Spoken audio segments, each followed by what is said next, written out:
হ্যাঁ, তো আমার নবীর শাফাআত কার কার লাগবে? সবার লাগবে, কারণ আমাদের কাছে তো আর কিছুই নেই। আমাদের কাছে তো না আমল, না ইবাদত, না নেকি। কি আছে? হাজার রাকাত নফল নামাজ আছে আমার গর্তে পাক। বড় পীর আব্দুল কাদের জিলানী রাহমাতুল্লাহি তাআলা আলাইহির কাছে ছিল। আমাদের কাছে কি লাগাতার 40 বছর হাই ইশারে রুজু দিয়ে ফজরের নামাজ আছে আমাদের কাছে? না না, এটা তো আমাদের কাছে নেই, এটা তো আমার গর্তে পাকের কাছে ছিল। এই প্রিয় আশিকানে রাসূল আমাদের কাছে কি এমন আছে যে আল্লাহু আকবার পুরা কুরআন 61 কদম? হ্যাঁ হ্যাঁ, এটা আমাদের ইমামে আজম আবু হানিফা রাদিয়াল্লাহু তাআলা আনহুর কাছে ছিল। আপনি বলবেন তাহলে আমরা কিভাবে পার পাবো? আমাদের কাছে কি আছে?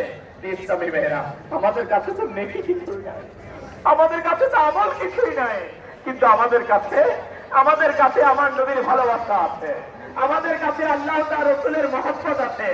আর এটা হচ্ছে ঈমানের পূর্ব শর্ত। ঈমানের পূর্ব শর্ত মুসলমানের মধ্যে দাখিল হওয়া, অন্তর্ভুক্ত হওয়ার পূর্ব শর্ত হচ্ছে আল্লাহ তার রাসূলের ভালোবাসা। এই জন্যই তো নাচ কারা বলে তাকে যে ভালোবাসি কাকে?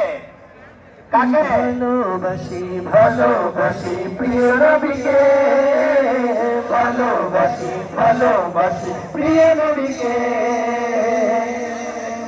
আল্লাহ রাসূলকে মোরা ভালোবাসি।